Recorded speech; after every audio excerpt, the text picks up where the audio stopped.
If you're listening right now, you probably enjoy podcasts, but have you thought of creating a podcast for your subscription box? On today's episode, we're going to talk about building an audience with a niche-specific podcast. Come join us.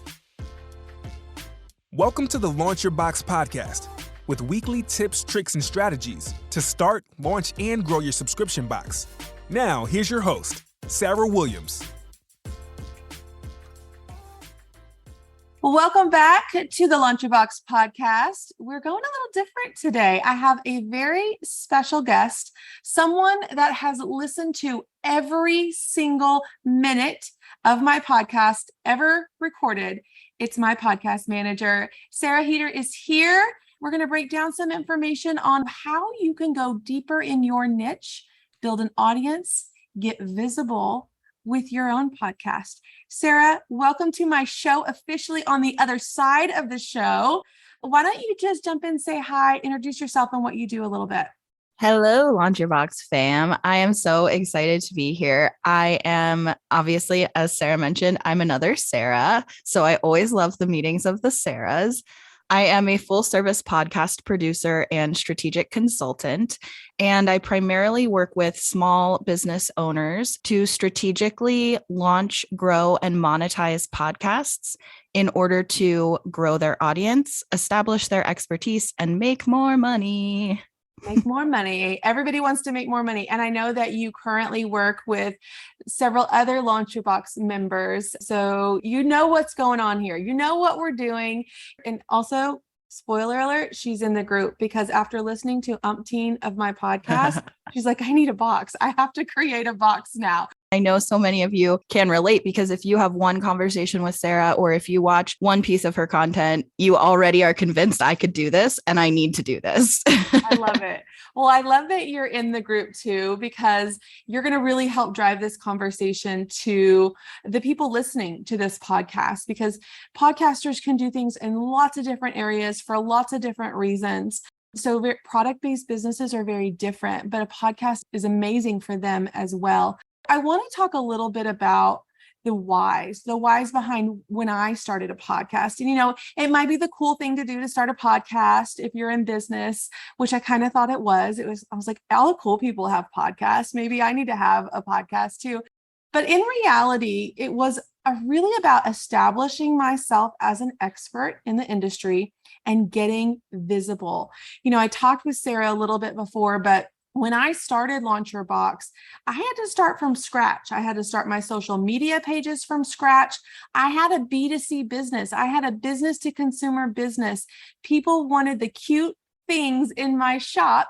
They didn't care about business. So I had to build an audience from scratch.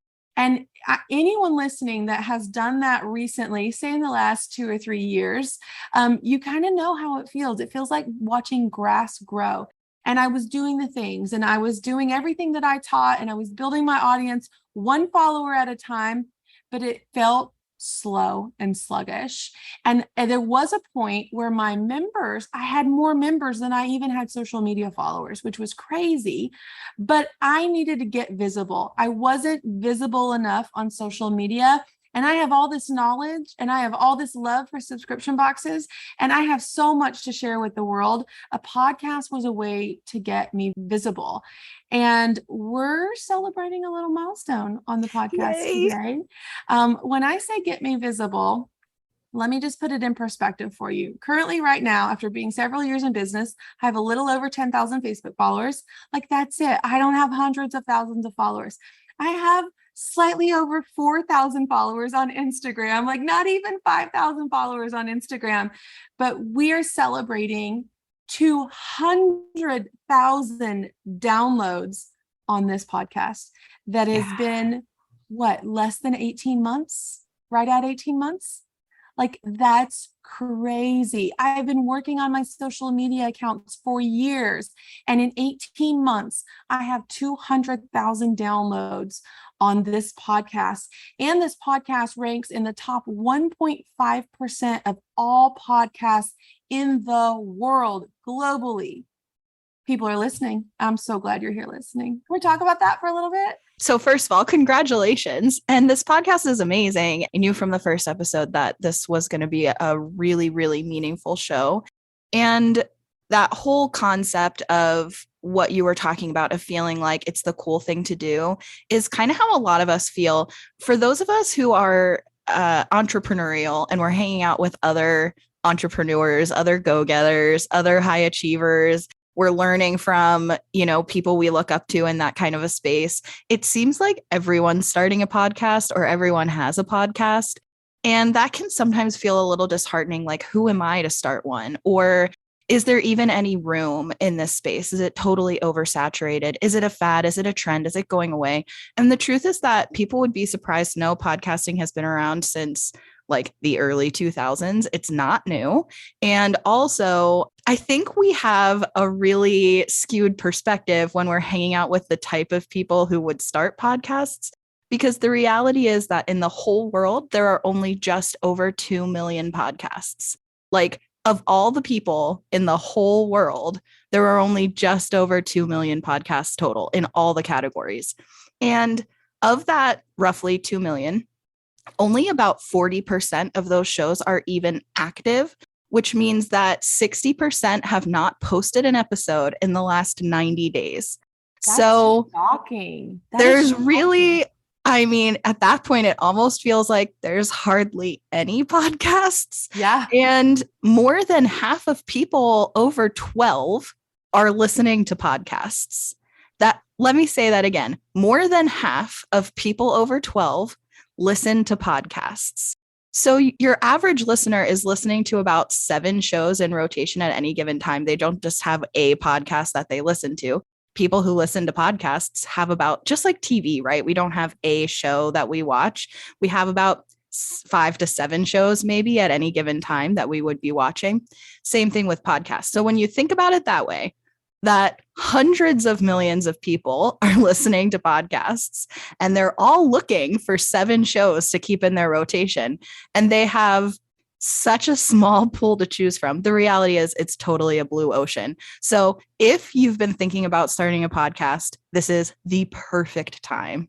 That's such a great way to explain it, Sarah, because I think I even remember talking to you about this when I first thought, I want to start this podcast. I asked you if I was too late to start a podcast. Like, here, all these people that I looked up to, that I followed, that I listened to regularly, I thought, am I too late in the podcast game to even get started and even make any kind of traction in the podcast world? Yeah, I hear that all the time. And like I said, I think it's because we hang out with the type of people who have a lot to say and a lot to share with the world. And so at this point, it feels like everybody either wants to start a podcast or knows somebody who wants to start a podcast. Yes. One of my other favorite things too about podcasting is that the completion rate for episodes is bonkers. If you've ever tried to start kind of a video thing, we always talk about how important it is to show our faces, right? Video performs better than pictures. Pictures perform better than text only posts. We talk about that a lot in the Launch Your Box space, and any business coaching anywhere talks about how important video is. But if you've ever tried to start a YouTube channel, or if you've been posting videos to Facebook or something, and you've dug into the actual insights or the metrics for your completion rate, you know how hard it is to get people to watch your whole video. So one thing that's so cool to me about podcasts is that listeners are actually on average completing over 90% of every episode they start. So that means if they listen to your podcast episode, they're going to get your whole message. And I think there's a couple of reasons for that. One is that podcasting platforms make it really easy for being interrupted. So if your kids need something, or if you're driving in the car and you get to your destination, then, it'll pause. But when you get back in the car and you start it up again, it's just going to pick up right back where it left off. Videos are much harder to do that. YouTube remembers where you left off, but you still have to go seek out the video again. And Facebook, don't even get me started. It's like you're watching a video and your Facebook feed just refreshes and it's gone. And to be honest, even if you did try to look for it, you may never find it again. I will never understand how that works. We're talking about the benefits of starting a podcast. But before we get too much deeper in that, I really want them to understand, our listeners, because we're product-based businesses, right? And there are a ton of product-based business podcasts, and it doesn't have to be about your product, right? There's so many benefits of it, but it doesn't, and we can go through some examples of that here in a little while, but I want you to stay with me and not think that I have to be a business coach. I have to be teaching something. You can be very connected with your audience, even if you're selling a physical product.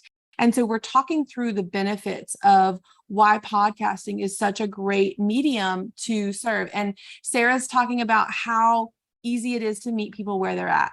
That's why we do things on audio, because you can consume audio in a much better way than you can consume video a lot of times. Our world is on the go. So we need to have resources and tools and things that go with us. And just the way that you're describing that there, it's like, oh yeah, I didn't even think about how easy it is to stop and start a podcast, or things like that. So we have to meet people where they are, because if they don't consume anything from us, they're not connected to us. So, okay, let's talk about more benefits. My absolute favorite benefit of podcasting is the know, like, and trust factor. And this is, I think, just the coolest thing. So again, we talk about how important video is and showing your faces for know, like, and trust.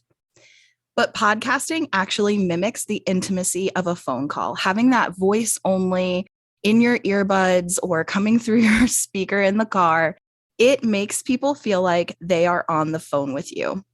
And that is just an insane amount of intimacy to be able to connect with your audience in that way. Think about the average podcast is 25 to 45 minutes long, and it comes out every week. How many people in your life do you talk to on the phone for 25 to 45 minutes a week? Maybe my mom, maybe on a good week. Yeah, that number is slim to none, right? And so to be able to, if you're doing it strategically, if you're really podcasting effectively, to give people the experience of getting to talk to you on the phone weekly, you literally can become one of the most influential people in their world. I love it.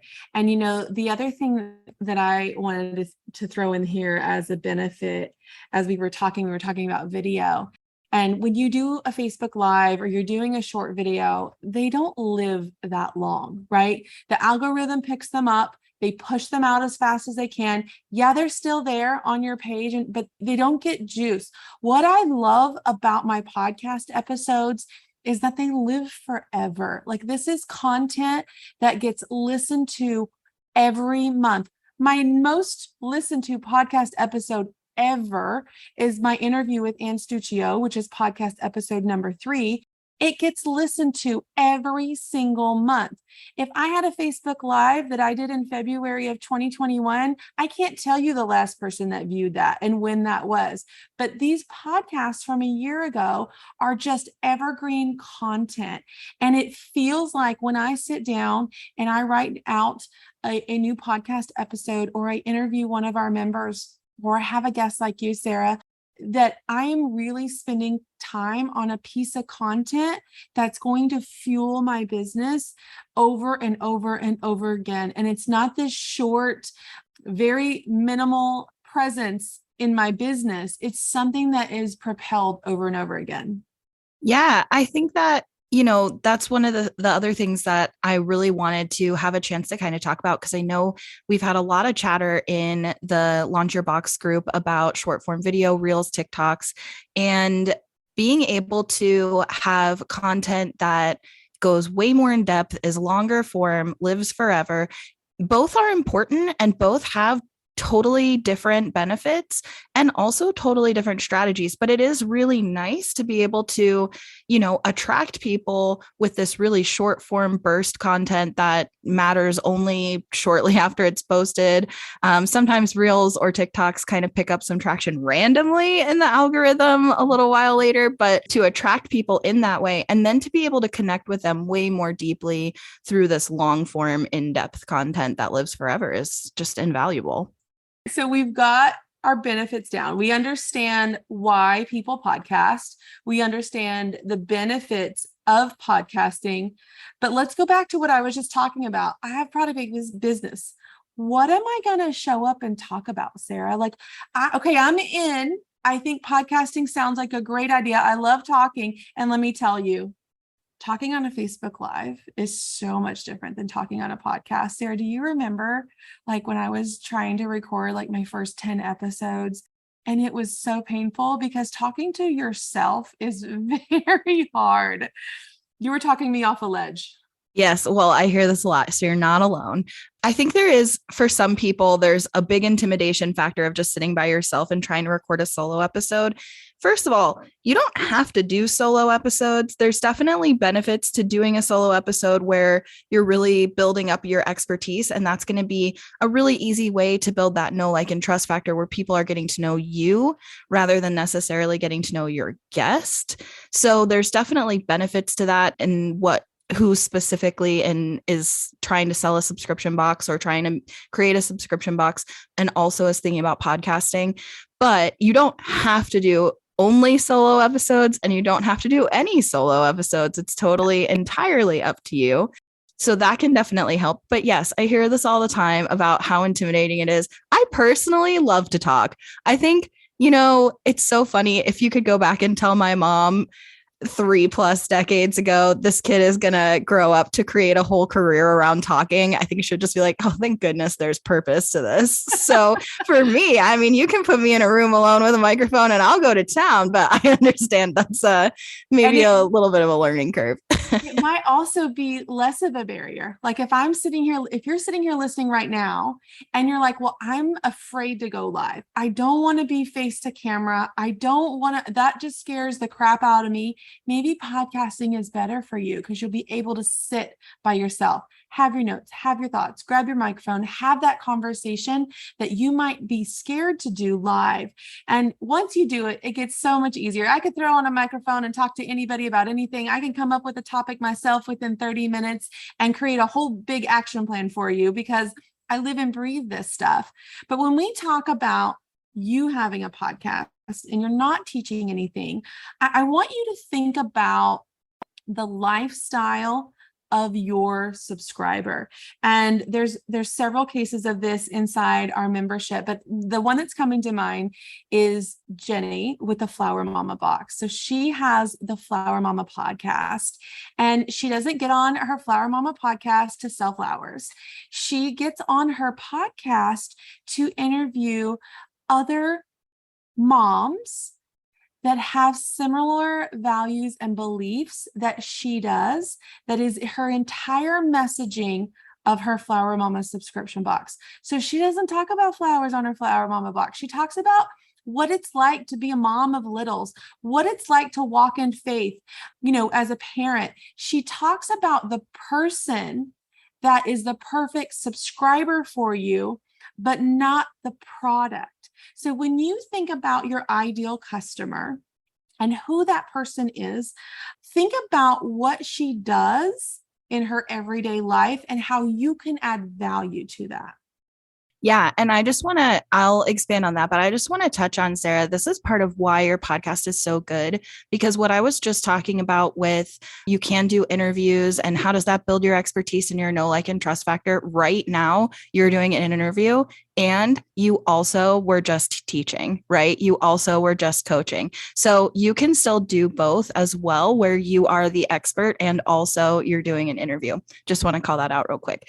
But yes, your conversations can be literally about the topic of your box, or they can be conversations that your ideal customer is having, or conversations you would have if you were in a room full of your ideal customer. Like, what conversations would you be having? So if you've done the 6 and 60 workshop with Sarah, or if you're in Launch Your Box already and you have done the Post-it note challenge, or you've done coaching week, then you already know who your ideal customer is and what's going on in their life throughout the year. So pull that knowledge back up to the forefront and let's expand on that and ask ourselves also questions like, what keeps them up at night? What is their support system like? What are they searching for on Google?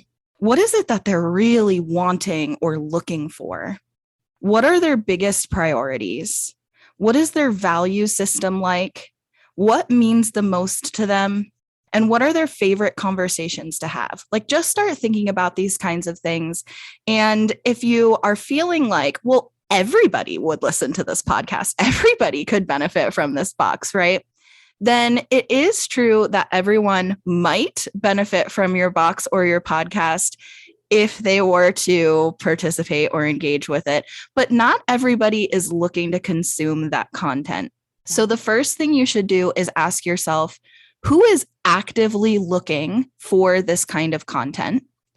And then when you're thinking about all the people that could be, out of those people, who are the people you're most excited to engage with? Who do you want to build an audience of for your podcast? If you filled a room with those people, who would excite you the most to talk to? So just a quick example, I'm working with a client right now who has noticed that in her field, it's primarily older white men, and she's a young, dynamic woman. And so she wants to diversify who's in that field. And so that's her goal. And so her podcast is about making that field accessible. It's a field related podcast, an industry specific podcast, but it's geared toward younger women and more people of color, just a really more diverse audience rather than the people who are already in there. So could she have done an industry podcast that would appeal to a larger audience? Of course. But who does she most want to talk to? And that makes a world of difference.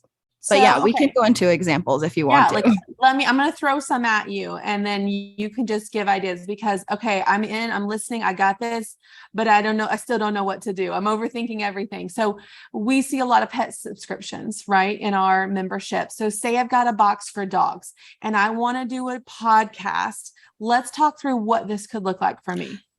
I mean, you could obviously talk about literally what your box is about. So you could talk about responsible and ethical ways to care for your dogs. There's definitely an audience for that. And if that's what's important to you and that's what's important to your ideal customer, then that's fine. That might be the most exciting for you to talk about best products, worst products, talking about maybe fur types, understanding their body language, breed standards, and maybe different needs for exercise and stimulation. You could have like a more technical podcast about caring for dogs, but you can also have a story-based podcast where maybe you're interviewing people who have dogs and you're talking to them about experiences they've had with dogs that are meaningful. So maybe, for example, I'm thinking like a dog who never left their companion's side when they were really sick with like a debilitating diagnosis, right? And that dog was there by their side like a little nurse.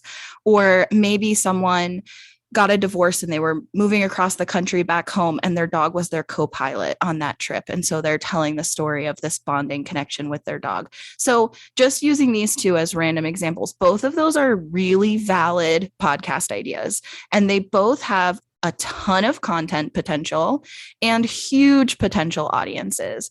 And they both would reach dog people. So I'm kind of thinking about what conversations are most interesting to you to have. What conversations do you want to have? What do you want to talk about?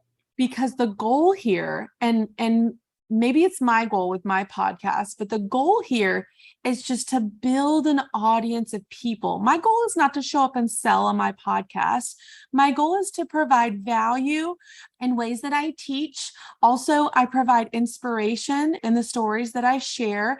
And that is all so that you can get to know, like, and trust me. I'm in your world now. You're listening to my voice, whether that's one time or on a regular basis. And at some point, you're going to come over and check me out. You're going to read the show notes. You're going to find an opt-in that I've talked about on the podcast. And now I've got you on my email list. And now you want to dig deeper with me with my programs. Or maybe you just show up week after week and you want to listen and you want to learn because you've been thinking about this, but you haven't jumped in all the way.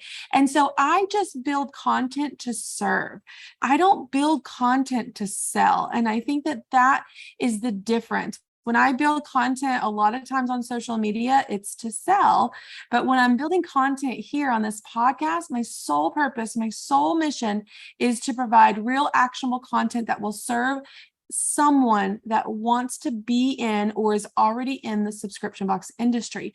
So if you think about that for your own product, not in a way that you would sell your products, but that you would serve the audience that you then want to sell to later. You're just building this huge pool of people that already love you by listening to your voice week after week. And so, what is their lifestyle? What will they get value from? What tips and tricks can you teach them about caring for their dog, or, in different stages of life? What will draw them? It can even be entertainment. Like, don't think you have to create, and that's the storytelling, right, Sarah? It's like, don't think you have to create like, actionable things that people need to go do. It can purely be entertainment. I am a true crime podcast junkie. They're not teaching me anything but to how to hide a body, but it's entertainment for me. And I listen to it when I want to unwind from my brain working 24/7 on work. But think about entertainment purposes. So if you want to entertain, that's where those stories come in that Sarah was talking about. Think about it as a teaching way. So if you teach different things, that is serving your audience in that way. But there's lots of different ways that you can think about the content that you would put out in your podcast. And in Jenny's podcast, she's just connecting people. She's connecting people that have similar lives and be like, oh, my kids like that too, or, oh, that's my everyday life too. And now I'm deeply connected to the people that Jenny's interviewing, which are much like the people that Jenny is. And so now I'm connected to Jenny too. And I'm going to come back because I can relate to that mama. I can relate to that mama as my 3-year-old's tearing up my house right now. And so those things are what draw an audience to you. And a podcast can absolutely be monetized. I mean, Sarah opened this with let's make more money. But I look at it as a way to build the audience in my very niche specific industry. And so let's talk about an industry that's very wide, Sarah, that we can really niche down in so they can understand it's not best to go wide all the time. We talked about that a little bit, but even if there's several members of LauncherBox that have like mama boxes or children's boxes. So, okay, that's a good topic. That's a good podcast topic, parenting. Yeah, parenting is a fairly large category in podcasting. And so there's definitely a lot of people who want that content. And so, yes, you could just talk about parenthood in general, but in order to really be successful in this category and to really capture that intimacy of a phone call, we're going to want to dial in and be specific. So with parenting, a few examples of ways you could niche down would be single parenting, step parenting, and or co-parenting. Maybe you want to talk about marriage and parenthood. So balancing both perspectives and personalities in the marriage that go into parenting. Maybe you want to talk about pregnancy, infants, babies, or toddlers and early childhood. Maybe you're talking Teenagers. Teenagers, parents of big kids. Even relationships with adult kids. I think this is something that, a lot of conversations are being had around this of maybe your relationship with your adult kid and what needs to be healed and what's challenging and what's beautiful and wonderful. You could do resilient kids stories of times that kids were really resilient. And this is the parent telling the story.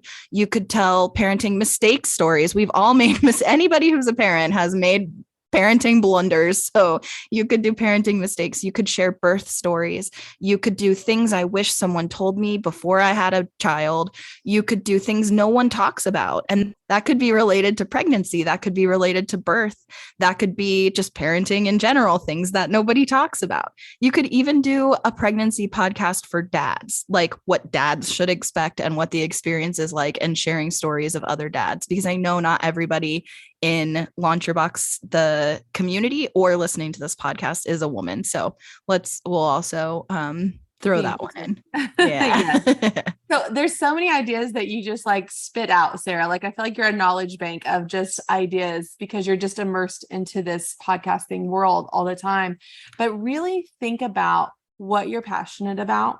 Sarah, why is that important?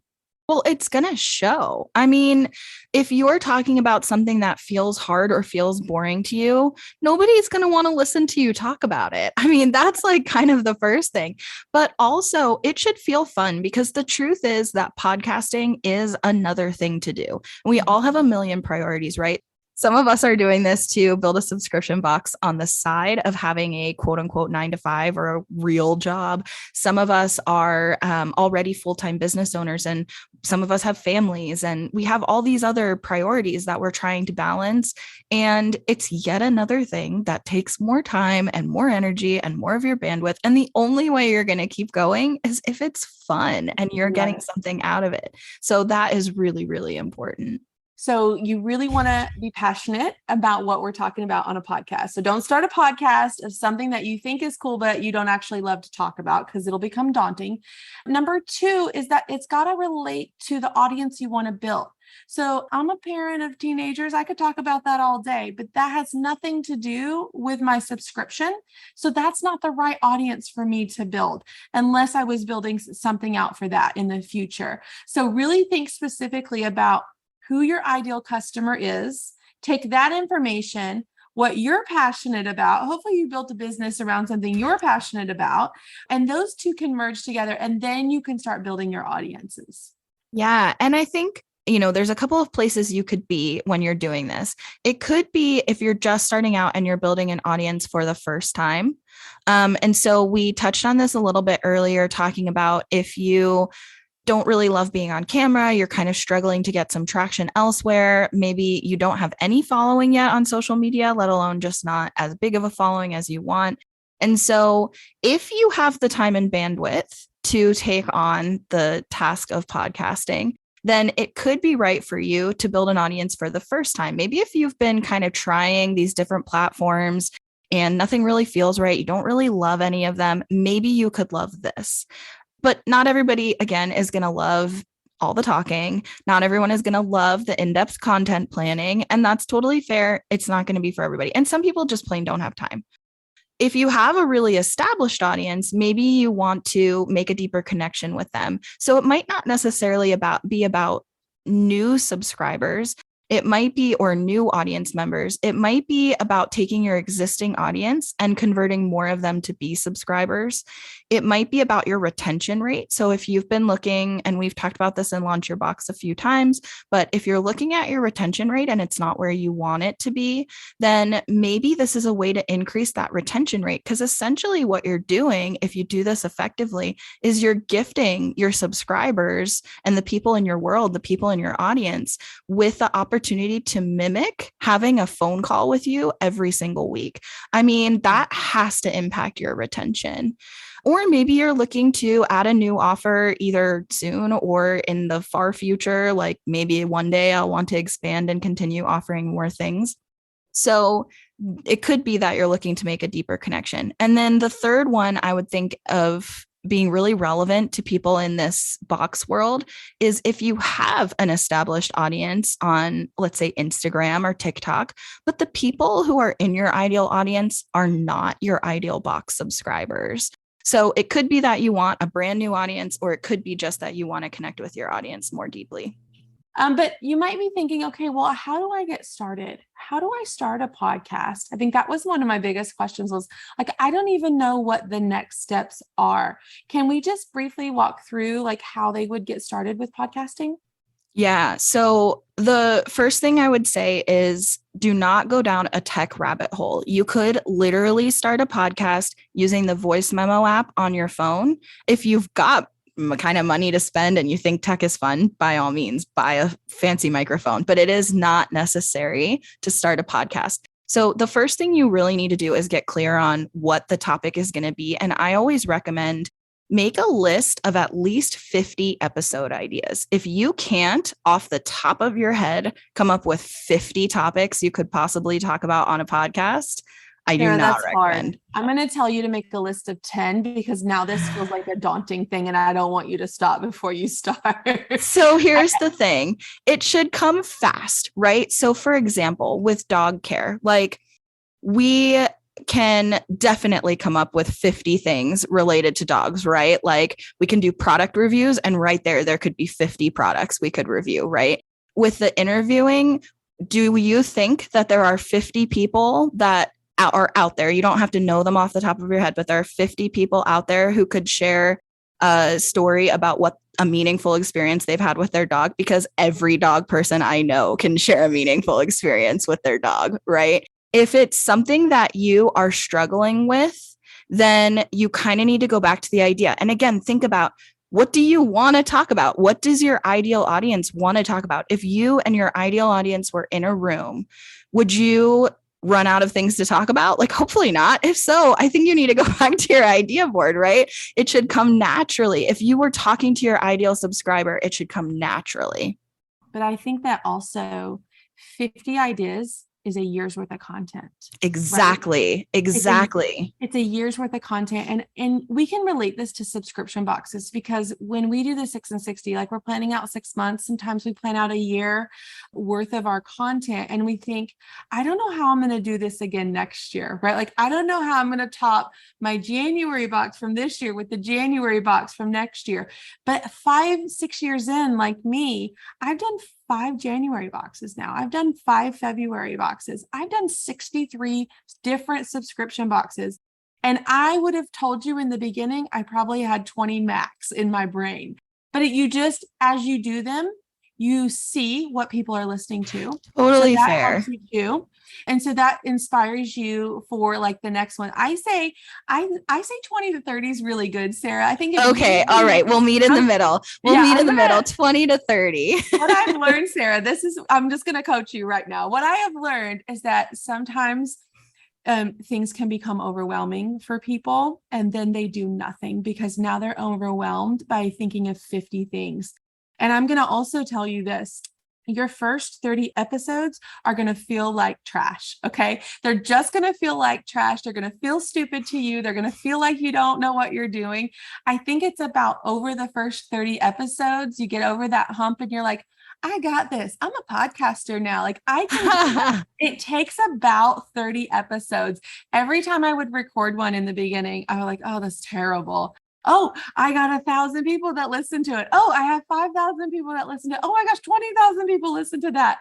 But you're going to think that your first 30 episodes are terrible, and it's totally okay. But I think the biggest thing that I could tell you is plan those episodes 10, maybe 20, 30. You don't have to do 50, even though Sarah won't look at your paper. It's fine. That's true. There's no podcast police. That's very true. Once you get going, you start to realize what you like to talk about and what your listeners like to listen to. And I think it's great if you can do a mixture, kind of like I do. I do some that are solo, where I'm just teaching one specific little topic. I do some inspirational, where I'm doing an interview. I'm just walking through someone else's story. If they can relate to someone through that story, be inspired, feel good, just have some great energy from that story, that's going to build them to want to come back. And so I do a mixture of teaching and inspiring, because those are my two kind of core values as a business coach. And so I just kind of alternate them. I'll do them in batches. I'll do a whole batch of me solo. You'll listen to me a lot. You'll be sick of me. And then bam, it's like interview month. And I just pick a whole bunch of interviews. And so I'm able to batch record them so that I don't have to have this every week. I've got to figure out a new topic. Every week I've got to do this. What I do is I brainstorm about 4 or 5 topics at a time, not 50. 4 or 5, and then I plan them out. And a lot of times it's based on content that I'm already doing. It could be based on a piece of content I did on short videos, like 5 reasons why you should start a subscription box. And I name them off real quickly in my 30-second video. Well, now I'm going to take that concept. I'm going to go in depth in 20 minutes on a podcast episode. I'm going to tell you 5 reasons why you should be starting your subscription box in 2022, or anything like that. So any content that I create for social media, any content that I create for a blog, Pinterest pin, anywhere that I'm making content, I can take that short form content and turn it into a long conversational piece of really good content on a podcast. And I told you in the beginning, it lives on forever and ever and ever. So I'm not thinking of a whole bunch of brand new things all over the place. Like, okay, I got to have 20 short videos on Instagram. I got to do 10 Facebook lives. I got to do 50 podcasts for Sarah. I'm taking those same concepts and just repurposing the content and making it fit the platform. Let me be clear too. When I said 50, I'm not suggesting that anybody plan out 50 episodes in any way. And I'm also actually not even suggesting that you need to count how many are on the list. What I want is a gut check of, is there enough content here that you could consistently podcast for a year? Yes. And the thing with your show is, when you and I first spoke about it, and you had X number of people in Launch Your Box, I don't even know how many you had at the time, but you had X number of people in the Launch Your Box group, then just right there, you already know there's going to be a year's worth of content if you're interviewing members, right? So we already know there's enough content there. Then when we add into that you're also doing some coaching episodes, and coaching is literally what you do in Launch Your Box, then we're extra sure there's a year of content. Yes. What happens is, if you start a podcast and you don't know really what you're going to talk about in your podcast, you put all of this effort into getting it on the internet for the first time. And then the novelty wears off that you launched a podcast, and it's like, well, shoot, what am I going to talk about now? What am I going to do with this show? So before you actually get it on the internet, I want you to feel more confident that you do have content there, that there's content in this idea. So you don't literally have to count to 50, but the point is that the ideas should be able to come really fast. Similarly, let's say you wanted to do a marriage podcast. If you were going to interview people, there's more than 50 married people who would potentially be willing to talk about marriage. And there's more than 50 marriage counselors who would be more than willing to talk about marriage. We know there's 50 ideas there in a marriage podcast, right? Without having to list them, right? Exactly. So that's really where I'm coming from. So when we talk about niching down, sometimes people kind of lock themselves into a box of like, I'm going to specifically talk about this very drilled down thing. And then it's like, but is that enough for a podcast, or is that enough for one Facebook Live? Like, that's totally different. Yeah. So just kind of think about it that way. So we've got our ideas. We know confidently that we have a sustainable idea that we can record multiple podcasts. I think the first thing that we did was I recorded, 3 or 4 episodes right off the bat before we ever got them going. I recorded some episodes so we could drop multiple episodes right at the beginning, because people want to binge listen in the beginning. And so it's hard to it's like when you start a Facebook page, you can't just like throw one post up and welcome people to your page. They need to have something to look through. So we recorded 3 episodes in the beginning, and you worked on getting me on the podcast platforms. So that was the other thing. You had to apply to be on these platforms. And so, and then we did 3 episodes, and then we launched the dang thing. So we launched it, and it was fast. And then now I'm committed, right? Like, I'm committed to doing a podcast a week. And there are weeks that I'm like, Sarah, I have nothing in me to give this week. And you're like, yes, you do. What about this? And she'll throw one piece of content back in my face. And I'm like, all right, you're right. I'll be back in an hour with the episode recorded for you. But so I think that's the feeling daunting, right? Like, it's something you have to continue, because you're building an audience that wants to hear from you. And if you do it right, that audience comes back every single week. And you want to be there with fresh ideas and fresh new content for them, just like we would on social media. We don't want to go social media for the week. I would hurt you, if you did that. So Sarah's hurting me when I say I don't have a podcast in me this week. She's like, yeah, we do. We can figure this out. And so that's really all it is. Record some episodes, apply to get your podcast on those accounts, and then you're ready to go. Yeah, DIYing your podcast, if you want to do it yourself, is really not necessarily hard. Yes, obviously you need to learn what the actual steps are. And I and many other people can help you with that. But also you can hire somebody to help you. So just depending on where you are with kind of your financial comfort and your bandwidth, because not everybody has the bandwidth to DIY, but not everybody has the budget to hire it out. So I get it. Wherever you fall is totally fine and absolutely real and valid and acceptable. So you can absolutely DIY it yourself. Even if you have no tech experience or comfort level, you don't have to be a super techie person. I promise you, podcasting is actually surprisingly easy. And so, It really is. so if you're afraid of the tech part, but you know that you're going to be a DIYer, just rest assured, plenty of people DIY their podcasts who had no experience with this kind of thing before. It is totally doable. I love how you just say, I meet you where you're at, whether that's a budget or a time constraint. I love how you do that. Sarah, as we're wrapping this episode up, where can they find you? We'll put it in the show notes, but where can they find you? Yeah, thank you for that. I am mostly on Instagram, and its Instagram handle is at Sarah K. Heeter, or Instagram.com/Sarah K. Heeter. And we can put that link in the show notes as well. And I also have a website if you want to kind of see more about how I help people and what kind of results people are getting, like Sarah's amazing podcast results. You can go to sarahkheeter.com/results. And we'll put that in the description as well. And I do offer, if you're thinking about launching a podcast, if you're wondering if this is right for you, or you have an idea, I hope this gave you ideas, or you already had podcast ideas and this made you feel even more excited about this possibility. I do offer a completely free 90-minute strategy session for anybody who's thinking about launching a podcast. And so we go through a step-by-step strategy with your idea so that you will walk away with like fired up on all cylinders, and it's totally free. And you can access that either on my Instagram at the link in my bio or at my website. So either one of those two places, if you're an Instagram person or if you go to the website, you can definitely sign up for a free strategy session. Awesome.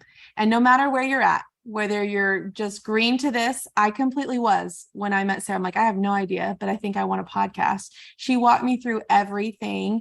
And we figured out what I wanted to do and what I didn't want to do, what I wanted her to do, what I wanted to hire out. And so we made it easy for me to accomplish this every single week. So Sarah, thank you so much for being an amazing guest Sarah. on the podcast that you get to listen to every single week as part of your job. And you can check out all of Sarah's information if you want more in the show notes. We'll see you right back here next week for another great episode. Make sure you subscribe to the Launch Your Box podcast. I'd love for you to take a minute to rate and review it. Let me know which episode is your favorite so far. Don't forget to join me next week right here.